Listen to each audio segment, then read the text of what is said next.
Hi Andrew, nice to see you this morning. Made some real progress towards the end of today's session. Just want to reiterate a couple of points that we discussed.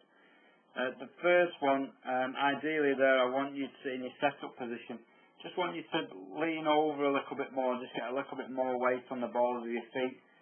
Just try and stand a little bit taller, just to get that club a little bit flatter on the floor, so the toe end of the club isn't sat up in the air quite so much.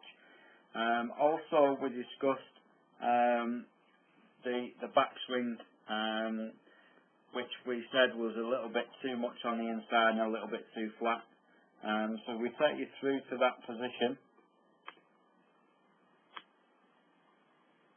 You can see there how the club starts coming back way too much on the inside and then continues to swing around.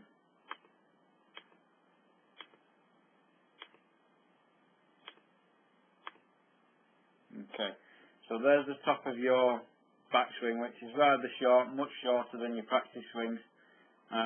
Again, if we highlight, just put a little circle there around your hands, how the quite a long way on the inside, and the club position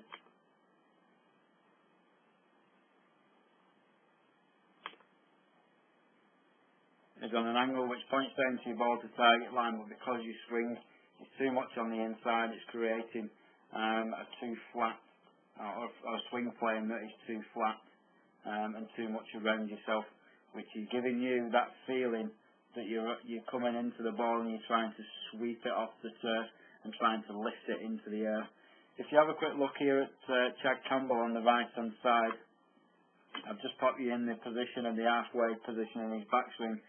You can see they're totally different positions to yourself, where his hands are more in the middle of his body there and more in front of him, and in particular the angle of his club again points down to his ball to target line just like yours, but because his hands are in a much different position, his club is much deeper. That's going to allow him to strike down into the back of that golf ball, and he's not trying to come in too shallow, he's not trying to sweep it or lift it in the air, he's actually striking down into the back of that golf ball.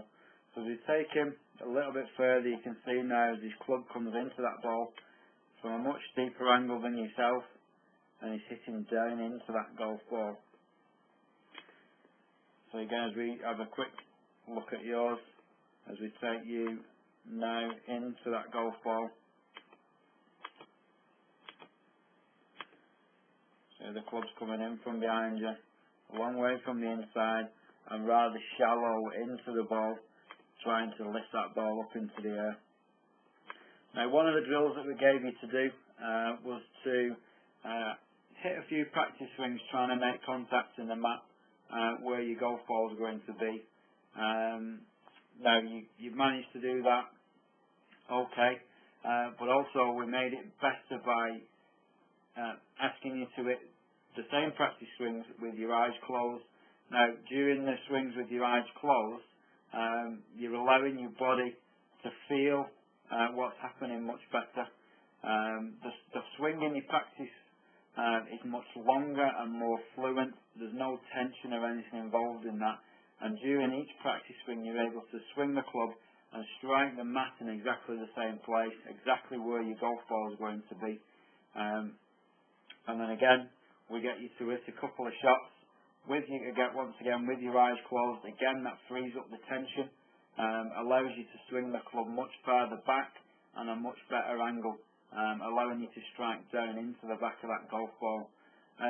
So ideally, we just want you to really trust your golf swing, trust your ability in striking that golf ball. Swing the club back with your hands more in front of you. We gave you a little drill where you stood with your back to a wall and you're making the swings. You're making the swings there without hitting that wall behind you.